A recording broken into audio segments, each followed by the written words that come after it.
المصطفى والمرتضى وابنهما والفاطمہ صلاۃ و سلاما علیک یا رسول اللہ وعلی آلک و اصحابک و ازواجک سیدی یا حبیب اللہ۔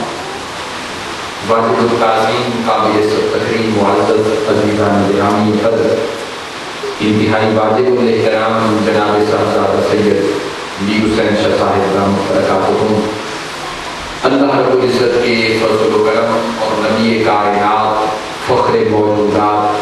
احمد مجتبیٰ محمد مصطفیٰ علیہ تحیت و ثنا کی نگاہ مقدس کے تصدق سے بحمد اللہ تعالی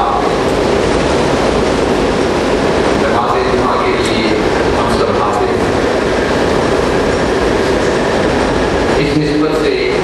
میں نے جو قرآن مجید کی آیت کریمہ عنوان گفتگو کے طور پر تلاوت کرنے کا شرف حاصل کیا ہے، چونکہ آپ کو معلوم ہے کہ ماہ پاک رجب المرجب کا آغاز ہو چکا ہے اور اس کی 27 رجب المرجب کو تاجدار کائنات تو رب کائنات نے عظیم معجزہ معراج عطا فرمایا۔ تو آج کی گفتگو کا آغاز فلسفہ معراج مصطفیٰ سے میں کر رہا ہوں۔ عزیزان محترم، نبی اکرم صلی اللہ علیہ وسلم کو یوں تو رب کائنات نے عالم انسانیت و جنات و ملائکہ کیا کل ساری کائنات سے پہلے اپنے نور کے فیضان سے نور مصطفیٰ کو نہ صرف پیدا فرمایا بلکہ منصب نبوت و رسالت پر فائز فرمایا۔ لیکن بعد از ولادت مصطفیٰ عمر مبارک جب 40 برس کو پہنچی تو حکم ہوا اب اعلان نبوت کروا دیں۔ نبی اکرم نے فاران کی چوٹی پر تمام اہل مکہ کو بلایا اور سب سے پہلے یہ ارشاد فرمایا، تم میرے بارے میں کیا گمان کرتے ہو؟ حضور السلام نے سرے دست یا بلا واسطہ اور سرے سے ہی بات اللہ رب العزت کی ذات پاک کی نسبت نہیں کی، بلکہ فرمایا تم میرے بارے میں کیا گمان کرتے ہو، کیا خیال کرتے ہو، کیا عقیدہ رکھتے ہو، کیا تمہارے نظریات میری ذات کے بارے میں؟ تو حکم ہوا اے حبیب اعلان کرو فقط لبثت فیکم عمرا، کہ تم نے میں نے 40 برس کا جو زمانہ گزارا ہے، اس 40 برس کے زمانے جس کو ظاہر میں تم دیکھتے تھے، ان میں میرے ماہ و شب، میرے ماہ و سال، میرے روز و شب، میرے لمحات، میرے دقائق، میرے معاملات، میری رشتہ داری، میرے تعلق داری، میرا رہنا سہنا اٹھنا بیٹھنا، اس کے بارے میں تم کیا خیال کرتے ہو؟ ابو جہل بھی تھا، ابو لہب بھی تھا، عتبہ و شیبہ بھی تھے، کل سارے اہل مکہ وہاں موجود تھے۔ سب نے کہا ہم نسب و حسب کے اعتبار سے بھی شرافت میں آپ کو رئیس مطلق سمجھتے ہیں اور عمل کے اعتبار سے بھی، افعال و کردار کے اعتبار سے بھی ہم آپ کو صادق و امین جانتے ہیں۔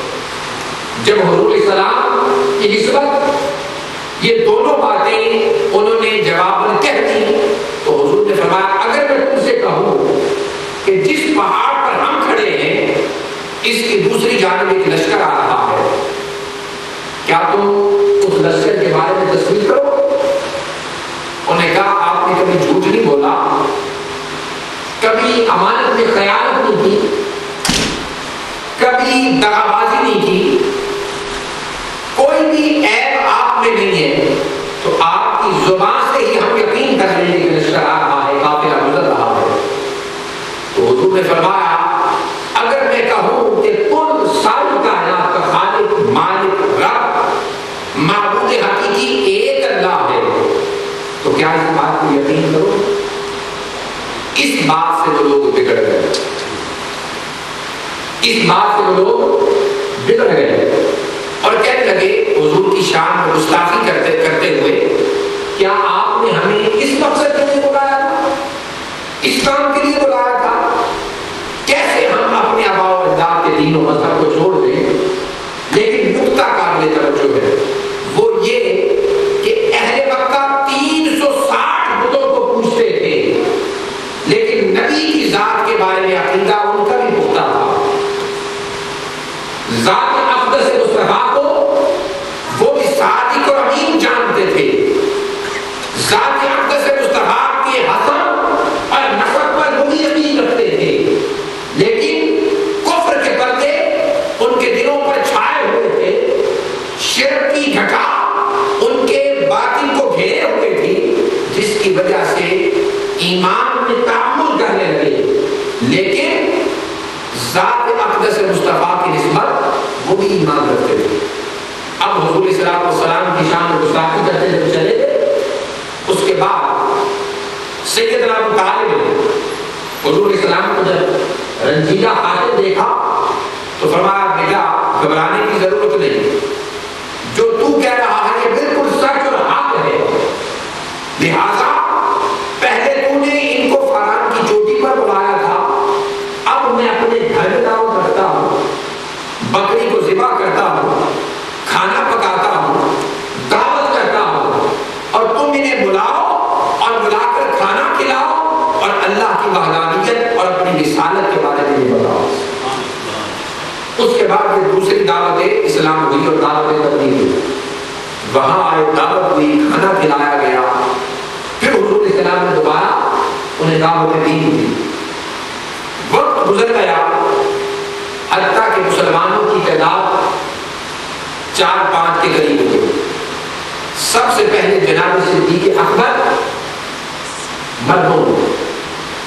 بالغ مردوں، عورتوں میں حضور کی زوجہ محسنہ کائنات سیدہ خدیجہ الکبریٰ، اور بچوں میں حضرت مولا علی المرتضیٰ، اور پھر غلاموں میں سیدنا بلال حبشی حضور کی ذات اقدس کو اپنے ایمان، اپنے دین کا محبت اور قرب لانے پر تیار ہو گئے۔ ان پر اتنا ظلم کیا جاتا ہے، ڈرایا دھمکایا جاتا ہے، حتیٰ کہ وقت گزرتا جاتا ہے، 2-4 بندے اور بڑھ جاتے ہیں، ان پر مزید ظلم کیا جاتا ہے۔ حضور دار ارقم میں چھپ چھپ کر عبادت کرتے ہیں، حتیٰ کہ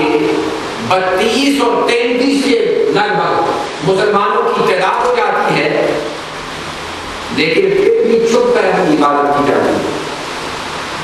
چھپ کر عبادت کی جاتی ہے۔ جناب صدیق اکبر ایک مرتبہ حضور کی بارگاہ میں عرض کرتے ہیں ہم بھی کعبے میں جا کے عبادت کریں۔